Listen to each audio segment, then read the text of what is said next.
ஃப்ளைட்ல ஒரு பொண்ணு அவ லக்கேஜ் எல்லாம் எடுத்து வச்சிட்டு இருக்கா. அப்ப பக்கத்துல இருக்க பேசஞ்சர் அவளுக்கு ஹெல்ப் பண்றாரு. அப்படியே 2 பேருமே ஃப்ரெண்ட்ஸ் ஆயிடுறாங்க. அப்போதான் தெரிய வருது அவங்க 2 பேருக்குமே காமனா ஒரு ஆளை தெரிஞ்சிருக்கு. அவளோட பேரு கேப்ரியல். இந்த பேரு நல்லா ஞாபகம் வச்சுக்கோங்க.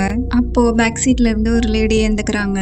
கேப்ரியல் பத்தியா பேசுறீங்க? அவன் என்னோட ஸ்டூடெண்ட் தான். நான் கூட நிறைய டைம் அவனை ஃபெயில் பண்ணிருக்கேன்னு சொல்றாங்க. அதை கேட்டதும் இவங்க 2 பேருக்கும் செம ஷாக்கு. அதே டைம்ல இன்னொருத்தரும் எழுந்துக்கிறாரு. பாஸ் எனக்கு கூட கேப்ரியல தெரியும்னு சொல்ல இவங்களுக்கு டவுட் கன்ஃபார்மே ஆயிடுது. அவர் அப்படியே எழுந்திருச்சு பின்னாடி திரும்பி கேக்குறாரு, இங்க எத்தனை பேருக்கு கேப்ரியல தெரியும்னு சொல்லி. பார்த்தா மொத்த பேருமே கை தூக்குறாங்க. அப்போதான் ஃபிளைட் அட்டெண்டன்ட் வந்து ஒரு உண்மையை சொல்றாங்க. என்னன்னா கேப்ரியல் வேற யாரும் இல்ல, அந்த ஃபிளைட்டோட பைலட் தான். அவருக்கு பிடிக்காதவங்க எல்லாத்தையுமே ஒரே ஃபிளைட்ல ஏத்தி போட்டு தள்ள பிளான் பண்ணிருக்காரு. அது தெரியாம அவங்களும் வந்து மாட்டிக்கிறாங்க. அப்போன்னு பார்த்து ஃபிளைட்டும் ஜர்க் ஆகுது.